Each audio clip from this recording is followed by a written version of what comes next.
नमस्कार दोस्तों, जैसा कि आप सभी को पता है कि श्री कृष्ण जन्माष्टमी आने वाली है। सब राधा कृष्ण जी की भक्ति में लीन हो जाएंगे। क्या आपको पता है कि राधा जी की मृत्यु कैसे हुई थी? अपने जीवन के अंतिम समय में श्री राधा जी श्री कृष्ण जी से मिलने द्वारिका पहुंचती हैं। तब भगवान श्री कृष्ण उनसे उनकी आखिरी इच्छा पूछते हैं।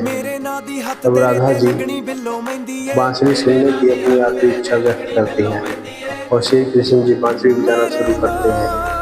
वे तब तक बजाते हैं जब तक राधा जी उस मधुर धुन में विलीन नहीं हो जाती। उनकी मृत्यु को आत्मा व परमात्मा का मिलन माना जाता है और इस घटना के बाद श्री कृष्ण जी ने अपनी बांसुरी तोड़ दी और फिर कभी नहीं बजाई।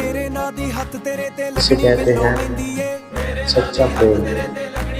जय हिंद, जय भारत, जय श्री कृष्ण।